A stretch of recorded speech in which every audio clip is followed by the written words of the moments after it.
To begin the practice, we return to the tactile field of the body, noticing its contact with the ground, it being in contact with the ground, noticing the sensations of firmness and stability there.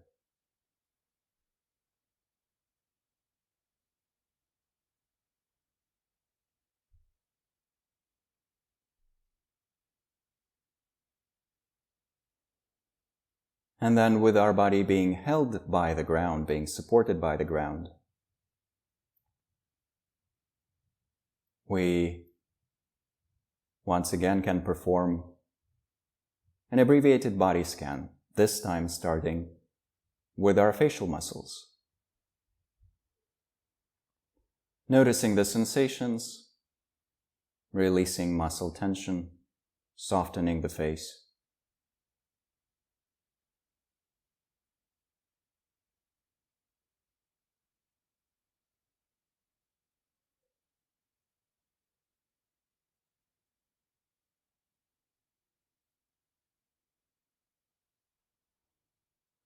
Then coming down to our shoulders,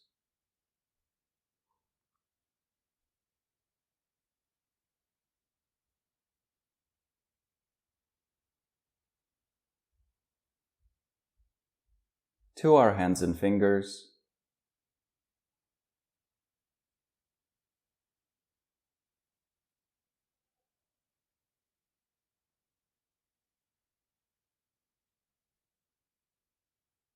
to the pelvic floor, and eventually to our feet and toes.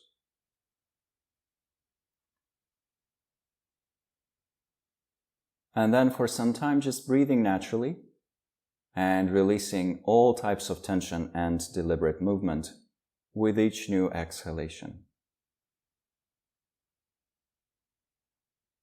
While the attention is gently resting on the tactile field as a whole.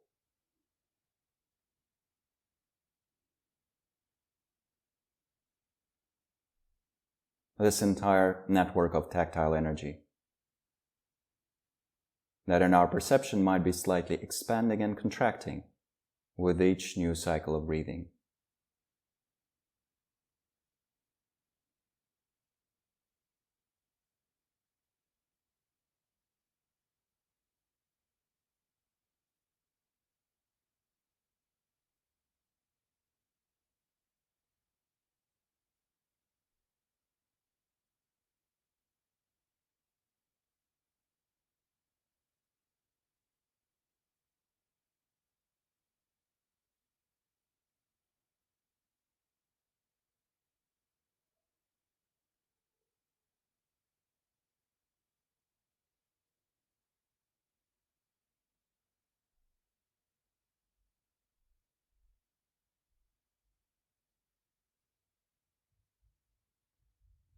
Allowing the field of the body to continue resting and returning to our highest aspirations for this specific meditation, for contemplative practice in general. Strongly re-establishing those in our mind and even breathing life into them, into our resolve to fulfill those aspirations.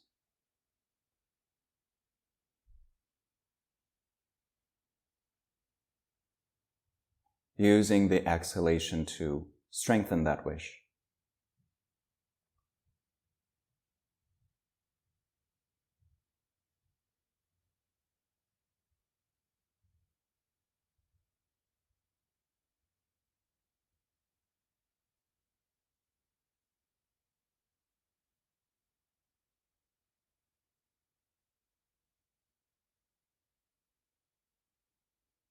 And then thinking of an inspiring, optimistic, jovial, naturally joyful person.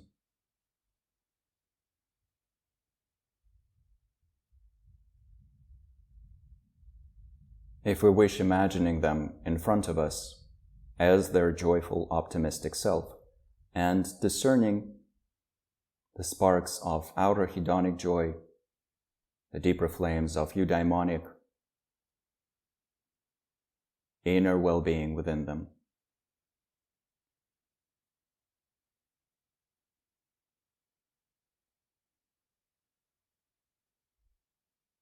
Finding delight in all of that, feeling how wonderful that they do have these wholesome, hedonic experiences coming from outer stimulation.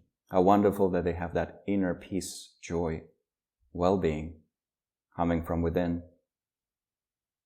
But also to add an element of rejoicing. How wonderful that they have these noble qualities. Generosity, love, compassion, serenity, and so forth. And how wonderful that they express these in action.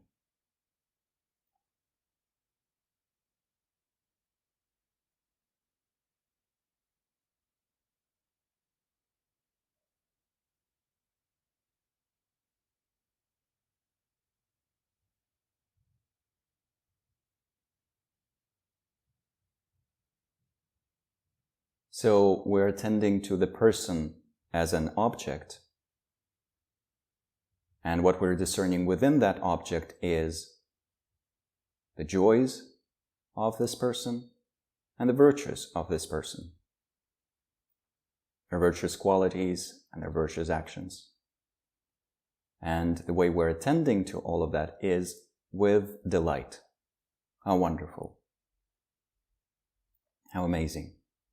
How incredible.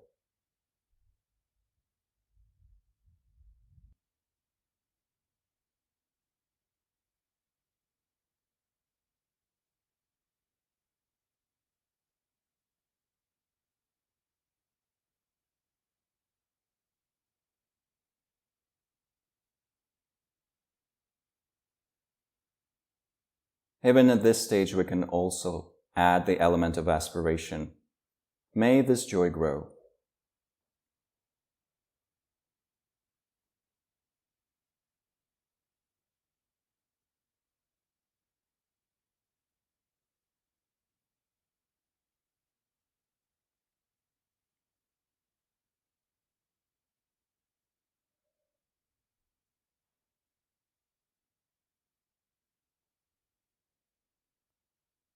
And then bringing our attention to ourselves.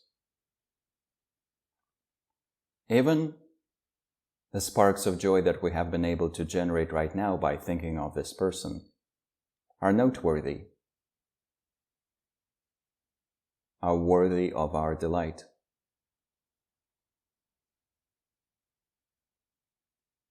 However humble,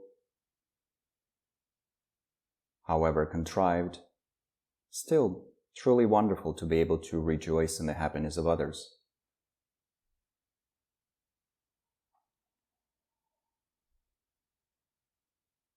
But then beyond that, we have so many hedonic blessings, so many eudaemonic types of well-being. And in addition to that, we can say that validly, possess some positive qualities, some levels of generosity, compassion, and so forth. Wisdom, concentration, mindfulness, and so on. And we do on occasion express these. So how wonderful. All of it.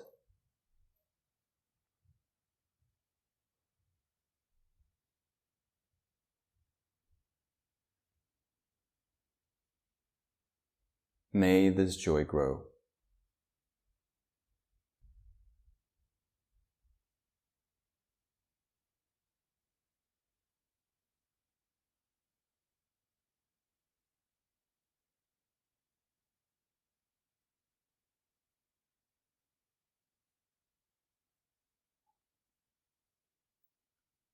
Then bringing to mind someone from our friend category. A loved one, whether that's literally a friend or a romantic partner or a child or a parent.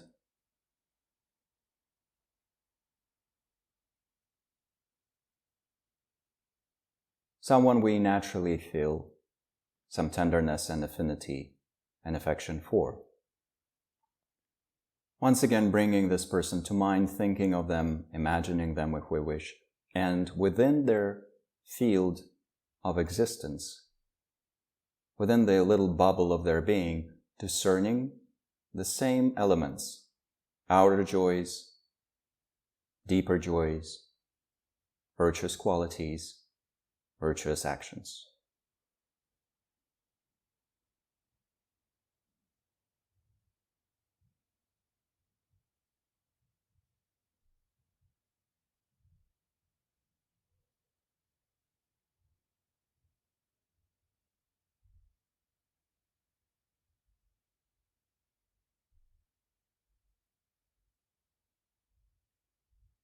And once we have discerned this dance of joyful, happy energy related to virtue and pleasurable, good-natured experiences, generating the attitude of empathetic joy and rejoicing combined. How wonderful! May this joy grow.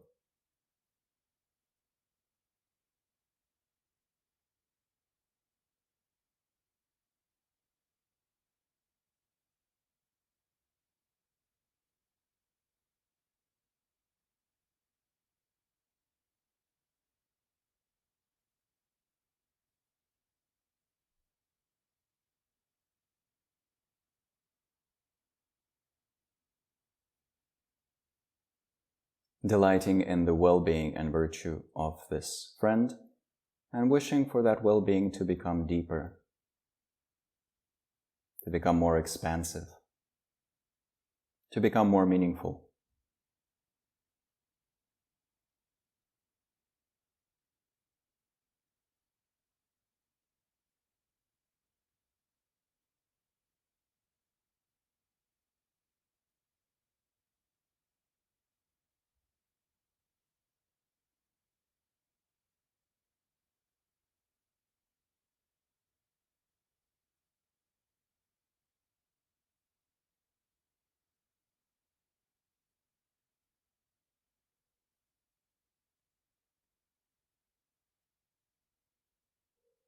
Then thinking of a neutral person, someone we can visually imagine because we know them visually, but someone who is not really a friend,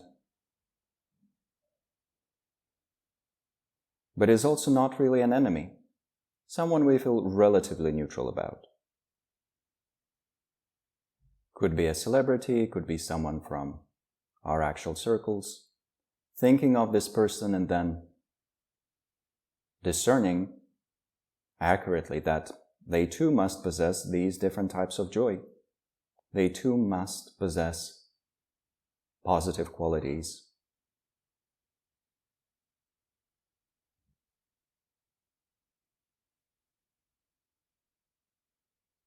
So how wonderful.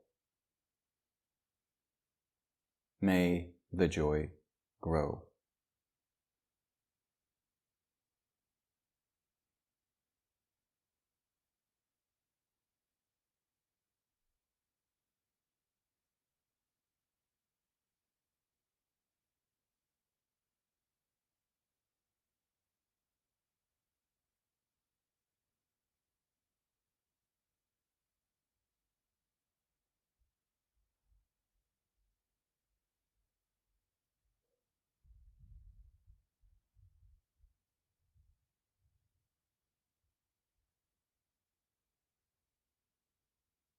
Then choosing someone from the category of people we find somewhat unpleasant or difficult. And not starting with someone we truly detest and hate, but choosing someone we have some level of discomfort with. Someone we wouldn't want to have coffee with, for example. And once again, discerning, even this person must have some good-natured hedonic joys. They must on occasion enjoy a good cup of coffee or a sunny day, and they must have their moments of clarity inner balance, sense of peace.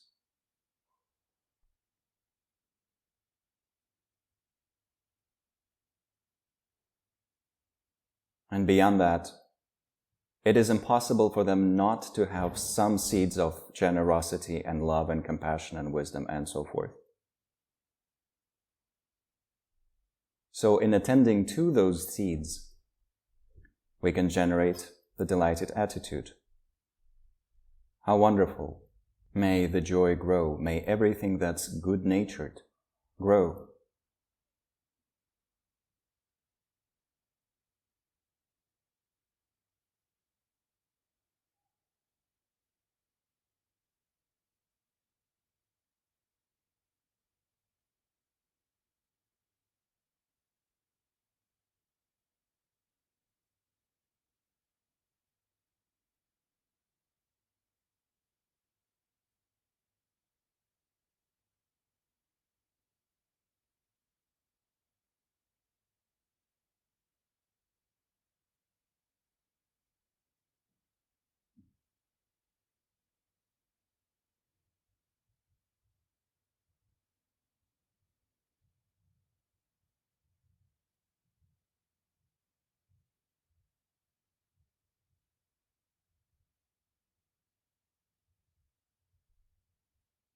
And then opening it up fully towards all beings everywhere, all around us physically, belonging to our communities, connected to us in any way, or seemingly not connected to us at all.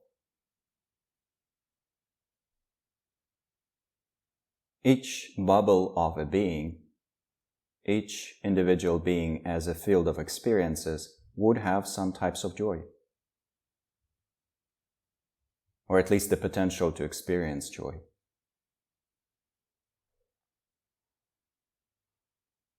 How wonderful! We're attending to this entire dancing field of sparks and flames. May this joy grow.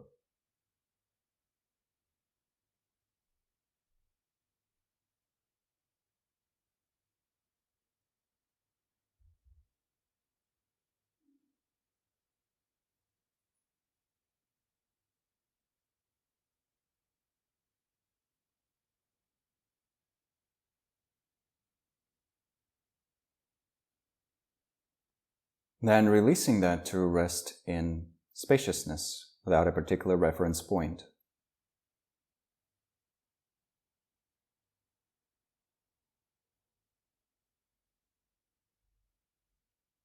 And out of that spaciousness comes up the dedication of energy. We dedicate the positive energy of this practice to our highest aspirations.